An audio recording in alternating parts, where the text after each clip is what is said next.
హరే కృష్ణ. కామశాస్త్రం రెండవ భాగం. ఇంతకు ముందు వీడియోలోనే కామశాస్త్రం యొక్క వివరాలు కాస్త తెలుసుకున్నాం. అయితే మొదటి భాగంలో కామశాస్త్రంలో ఉన్న 7 భాగాలలో 2 భాగాలు వివరించుకున్నాం. అవే సామాన్య జీవన శాస్త్రం ఇంకా శృంగార సంబంధాల మౌలికత. ఈ 2 భాగాలు ముందు వీడియోలో చెప్పుకున్నాం. ఇంకా 5 భాగాలు ఈ వీడియోలో చెప్పుకోబోతున్నాం. అవే వివాహ జీవితం, వేశ్యావృత్తి విశ్లేషణ, ప్రేమ కోశాలు, సహజ సంబంధాలు, తాత్విక విశ్లేషణ. అయితే ఈ కామశాస్త్రాన్ని వాత్స్యాయన మహర్షి రచించాడు అని ఇంతకు ముందే చెప్పుకున్నాం. ఈ కామశాస్త్రాన్ని సహజంగా కామసూత్ర అని కూడా పిలుస్తుంటారు. అదే ఈ పుస్తకాన్ని యొక్క పేరు. కాకపోతే కామానికి సంబంధించిన అద్భుతమైన వివరాల్ని ఇస్తుంది కనుక కామశాస్త్రం అని మనం పిలుస్తుంటాం. ఈ విషయాన్ని ముందు భాగంలో చెప్పలేదు కాబట్టి ఇక్కడ కవర్ చేస్తున్నాను. కాబట్టి కామశాస్త్రం అన్నా కామసూత్ర పుస్తకం అన్నా భేదం పాటించాల్సిన పని లేనే లేదు. ఇక కామశాస్త్రం 7 భాగాలలో 3వ భాగం వివాహ జీవితం. ఇందులోకి వెళ్లక ముందు మొదటి భాగం చూడని వాళ్ళుంటే చూడండి. లింక్ అనేది కామెంట్ సెక్షన్ లో ఎండ్ స్క్రీన్స్ లో తప్పక అందిస్తాను. ఆ వీడియో చూస్తే ఈ వీడియో ఇంకా బాగా అర్థమవుతుంది.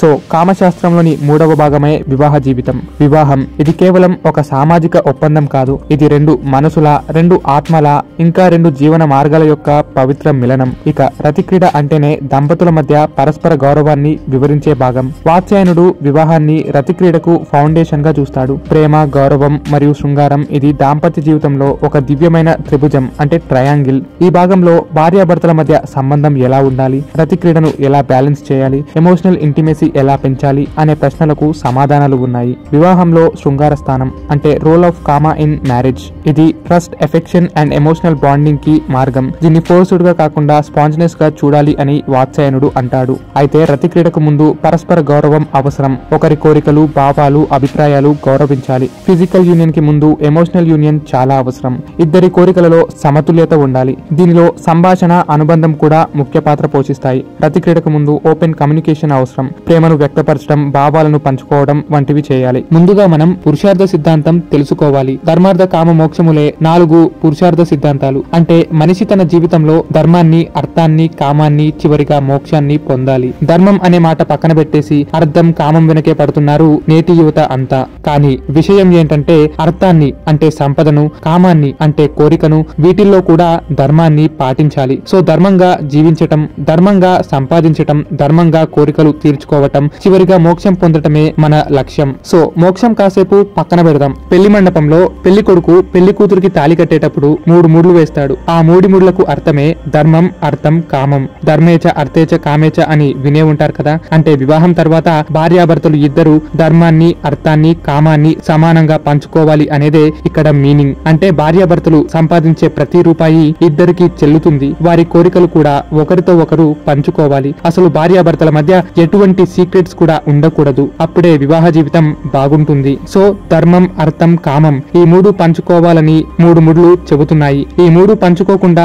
ఊరికే భార్య మెడలో తాళి కట్టినోడు, ఇంకా కట్టించుకున్న స్త్రీ ఎవరైనా సరే వారి జీవితంలో సుఖానికి లోటుపాట్లు తప్పవు. ఒకవేళ పాటిస్తే మాత్రం ఎన్ని కష్టాలు వచ్చినా సరే భార్యాభర్తలు మాత్రం కలిసిమెలిసి ఉంటారు. దానికి ద్రౌపది పాండవులు ఉదాహరణ అనుకోండి. అయితే వివాహ జీవితంలో సంతానోత్పత్తి కూడా చాలా ముఖ్యమైనది. అలా అని శరీర కలయిక సంతానోత్పత్తికి మార్గం మాత్రమే కాదు, ఇది ఆత్మీయ అనుబంధానికి, జీవన సౌందర్యానికి మార్గం. సంతానోత్పత్తి గురించి అవకాశం ఉంటే మరెప్పుడైనా మాట్లాడుకుందాం. కామశాస్త్రం 4వ భాగం వేశ్యావృత్తి విశ్లేషణ. వేశ్య ఈ పదం కొందరికి చులకనగా, బూతుగా అనిపించవచ్చు. కానీ వాత్స్యాయనుడు ఈ వృత్తిని ఒక కళగా, ఒక సామాజిక వ్యవస్థగా, ఒక రిఫైన్డ్ ఎమోషనల్ సర్వీస్ గా చూస్తాడు. ఈ భాగంలో వేశ్యల వృత్తి గురించి, అందులోని ఆర్ట్ అండ్ ప్రొఫెషన్ గురించి చెప్పడం జరిగింది. దీనిని ఎమోషనల్ రిఫైన్మెంట్ గా వివరించారే తప్ప వేశ్యలంటే నీచులుగా మన ఋషులు చెప్పలేదు. అయితే ఇక్కడ వేశ్యలు ఎలా జీవించేవారు, వారు ఎలా పవిత్రులు, వారి సొసైటల్ రోల్ ఏమిటి అనే ప్రశ్నలకు సమాధానాలు ఉన్నాయి. వేశ్య అనేది కేవలం శారీరక సేవకురాలు కాదు. ఆమె ఒక సాంస్కృతిక కళాకారిణి, ఒక ఎమోషనల్ హీలర్. వేశ్య అంటే రిఫైన్డ్ ఎంటర్టైనర్, ఎమోషనల్ కంపెనియన్. ఇంకా అప్పట్లో వేశ్యలకి నాట్యం, గానం, అద్భుత సంభాషణ వంటి నైపుణ్యాలు ఉండేవి. కాబట్టి వేశ్యలకు కూడా తగిన గౌరవం లభించేది. వేశ్యలకు కూడా కళలు ఉంటాయి. వాళ్ళు చేసేది కూడా సోషల్ సర్వీసే అని ఈ శాస్త్రం మనకి చెబుతుంది. ఇక్కడ వేశ్యలకు కళలు అంటే erotic and emotional arts, gestures, expressions, body language refinement, anticipation, emotional buildup, rasa creation ఇవన్నీ కళల కిందే వస్తాయి. Literature, poetry, humour and emotional intelligence వంటివి అప్పటి వేశ్యలకు ఉండేవి. అనగా అప్పటి వేశ్యలు పాండిత్యంతో ఫుట్బాల్ ఆడుకునేవారు, కథలు చెప్పేవారు, పద్యాలు రాసేవారు. దానికి ఎగ్జాంపుల్స్ మనకి ఎన్నో ఉన్నాయి. ఈ వేశ్యావృత్తి విశ్లేషణ గురించి సంపూర్ణంగా చెప్పేటప్పుడు ఖచ్చితంగా వాటి గురించి మీ ముందుకు తీసుకొస్తాను. అందుకే పురాణాల్లో ధర్మం తెలిసిన వేశ్యా స్త్రీలు, ఇంకా గానం చేయగలిగే వేశ్యా స్త్రీలు కనిపిస్తుంటారు. లోన్లీనెస్, గ్రీఫ్, ఎమోషనల్ ఇంబ్యాలెన్స్ కి వేశ్యలే సొల్యూషన్ అని చెప్పడం జరిగింది. కానీ గమనించాల్సిన విషయం ఏంటంటే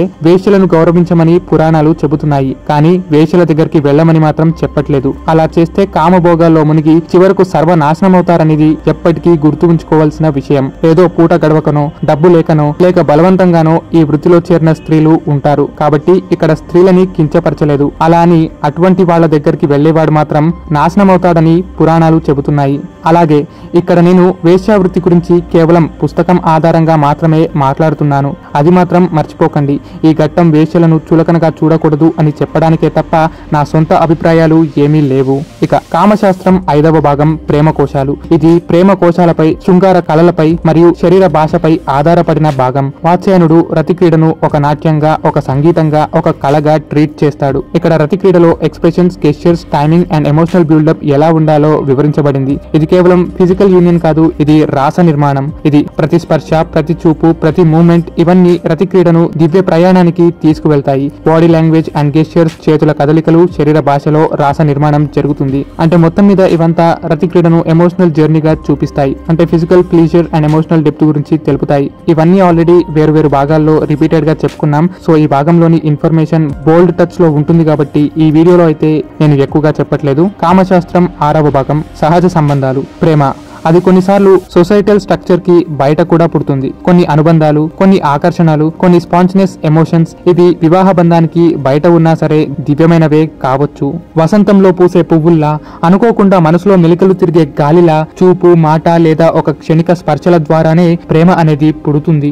సో ఈ భాగం సహజ సంబంధాలపై, స్పాంటేనియస్ అట్రాక్షన్స్ పై మరియు సొసైటల్ నార్మ్స్ కి బయట ఉన్న ఎమోషనల్ కనెక్షన్స్ గురించి తెలుపుతుంది. వాత్స్యాయనుడు ఈ భాగంలో వివాహేతర సంబంధాలను ఖండించలేదు, కానీ వాటిని పవిత్రముగా ఉంచమన్నాడు. స్పాంటేనియస్ డిజైర్ ని రెస్పాన్సిబిలిటీతో బ్యాలెన్స్ చేయమంటాడు. ఇది శృంగారానికి ఒక ఫిలాసఫికల్ ఇంట్రోస్పెక్షన్. ఇది మనసు, శరీరం మరియు సమాజం మధ్య ఉన్న కాన్ఫ్లిక్ట్ ని చూపించే భాగం. స్పాంటేనియస్ అట్రాక్షన్ అంటే సహజ కామం. కొన్ని ఆకర్షణలు అనూహ్యంగా వస్తాయి. ఆకర్షణ అనేది తప్పు కాదు, కానీ ధర్మంగా ప్రేమ సంబంధాలు ఉంచుకోవాలి. ప్రేమైనా లేక పెళ్ళైనా పవిత్రముగా ఉంచాలి. సొసైటీ పరంగా కామాన్ని ధర్మంతో హ్యాండిల్ చేయాలి. అంటే రిలేషన్షిప్స్ ఏవైనా సరే ధర్మానికి అనుకూలంగా ఉండాలి. అప్పుడు సమాజంతో భయం ఉండదు. అంటే అరేంజ్ మ్యారేజ్ కాకుండా ప్రేమ వివాహము కూడా ధర్మమే, అది సరైనదే అని శాస్త్రం చెబుతుంది. కానీ ఆ ప్రేమ కూడా బాధ్యతలను నిలబెట్టాలి. అలా కాకుండా లేనిపోని వయసులో వచ్చే ఆకర్షణను ప్రేమ అనుకోవడానికి వీలు లేదు. ఒకవేళ ఎవరి మీదైనా ప్రేమ పుట్టిందని నమ్మినా సరే అది హింసకు, బాధకు గురి కాకూడదు. అంటే మన ప్రేమ కోసం తల్లిదండ్రులను హింసించకూడదు. అంటే తల్లిదండ్రులు, సమాజం ఇలా అన్ని పట్టించుకోవాలి. అలా అని తల్లిదండ్రులు క్రూరులైనప్పుడు, సమాజం మనకి అనుకూలం కానప్పుడు అతిమీరటంలో కూడా తప్పు లేదు. అది మనం సిచ్యువేషన్ కి తగ్గట్టు డీల్ చేయాలి. వాత్స్యాయనుడు మల్టిపుల్ రిలేషన్షిప్స్ గురించి చాలా చక్కగా చెబుతాడు. ఆయన దృష్టిలో ఒక వ్యక్తి ఒకేసారి 2-3 సంబంధాలు కలిగి ఉండవచ్చు, కానీ అవి మ్యూచువల్ కన్సెంట్ తో ఉండాలి. ఎమోషనల్ బ్యాలెన్స్ ఉండాలి. సహజ పరిమితులు దాటకూడదు. అంటే పార్ట్నర్స్ మధ్య అండర్స్టాండింగ్ ఉంటే 2-3 సంబంధాలు కూడా పెట్టుకోవచ్చు అని వాత్స్యాయనుడు చెప్పాడు. అలా అని ఇక్కడ ఇల్లీగల్ అఫైర్స్ ని సపోర్ట్ చేయట్లేదు. వాత్స్యాయనుడు ఆత్మ పరిశీలనని ప్రోత్సహిస్తాడు. కాబట్టి మ్యూచువల్ రెస్పెక్ట్, అండర్స్టాండింగ్ ఉండాలి. ఇక్కడే బాధ్యతలు కూడా చూసుకోవాలి. సమాజాన్ని దృష్టిలో ఉంచుకోవాలి. సో ఇల్లీగల్ అఫైర్స్ సరికాదు, కానీ మ్యూచువల్ కన్సెంట్. అంటే కశ్యపుడికి 13 భార్యలున్నా సరే వారందరూ ఒకటై సుఖంగా ఉన్నారు. ఇక్కడ ఎవరు సీక్రెట్ అఫైర్ కాదు. 13తోనూ ఓపెన్ గానే కశ్యపుడు ఉంటాడు. కాబట్టి 2-3 పెళ్లిళ్లు లేక సంబంధాలు ఒప్పందంతో కుదిరితే తప్పు కావు, కానీ చెప్పా పెట్టకుండా మరొకరితో సంబంధం పెట్టుకోవడమే మహాపాపం. సో మొత్తం మీద కోరికలు తీర్చుకోవడంలో తప్పులేదు, కానీ ధర్మంగానే కోరికలు తీర్చుకోవాలి అనే విషయం ఇక్కడ బాగా అప్లై అవుతోంది. కామశాస్త్రం 7వ భాగం తాత్విక విశ్లేషణ. ఇది శృంగారాన్ని తాత్వికంగా విశ్లేషించే భాగం. అంటే ఫిలాసాఫికల్ డిస్కషన్ అనుకోండి. వాత్స్యాయనుడు కామాన్ని ధర్మం, అర్థం, మోక్షం మధ్య సమతుల్యతగా చూపిస్తాడు. ఈ భాగంలో శృంగారం ఎలా మోక్షానికి మార్గం అవుతుంది, డిజైర్ ఎలా డిసిప్లిన్ అవుతుంది అనే ప్రశ్నలకు తాత్విక సమాధానాలు ఉన్నాయి. సో షార్ట్ అండ్ నీట్ గా కామానికి, ఆధ్యాత్మికతకు అనగా డిజైర్ కి, స్పిరిచువల్ కి ఉన్న కనెక్షన్ ని ఎక్స్ప్లెయిన్ చేస్తాను వినండి. పురుషార్థాలు 4 అని ఇందాక వివాహ జీవిత భాగంలో చెప్పాను కదా, అవే ధర్మం, అర్థం, కామం ఇంకా మోక్షం. ఇందులో ధర్మార్థ కామములు భార్యాభర్తలు ఇద్దరు సమానంగా పంచుకోవాలి అని అన్నాను. అయితే పురుషార్థాలలో 4వదైన మోక్షాన్ని మాత్రం భార్యాభర్తలు పంచుకోలేరు. వేరు. దానిని ఎవరికి వారే పొందాలి. మోక్షం అంటే చావు పుట్టుకల నుండి విముక్తి పొందటం, ఈశ్వరుడిలో కలిసిపోవటం. మోక్షాన్ని పొందాలంటే సంసారాన్ని విడువాలి. అలా అని సన్యాసం తీసుకోమని కాదు. పెళ్ళయి బాధ్యతలు అన్ని తీరి వయస్సు మీద పడినప్పుడు మోక్షం కోసం సాధన చేయాలి. సో ఆ టైంలో భార్యాభర్తలే కాదు, ఏ రిలేషన్ అయినా సరే, అమ్మ, అక్క, నాన్న, కొడుకు, మనవడు, మిత్రుడు, అది ఎవరైనా సరే అందరినీ విడిచిపెట్టి కేవలం పరమాత్మ పైనే దృష్టి పెట్టాలి. అలా అని ఇంట్లో నుండి వెళ్లిపోవాలని, ఒంటరిగా బ్రతకాలని చెప్పట్లేదు. బంధువుల మధ్యనే ఉంటూ కర్మ చేస్తూ ప్రాణం పోయేలోపు హరికథలు వింటూ మోక్ష సాధన చేయాలి. అప్పుడు ఇంద్రియాలని అదుపు చేసుకొని మనవడు, పక్కవాడు, నాది, నీది అనే భేదం విడువాలి. ఇక్కడ ఇంట్రెస్టింగ్ పాయింట్ ఏంటో తెలుసా? మీరు కామశాస్త్రం మొదటి భాగం చదివితే సంసారం మీద మీకు బాగా ఆసక్తి పుడుతుంది. నాకు వివాహ జీవితం కావాలి, నాకు పిల్లలు, ఆపై మనవళ్ళు కావాలి అని అనిపిస్తుంది. కామభోగములు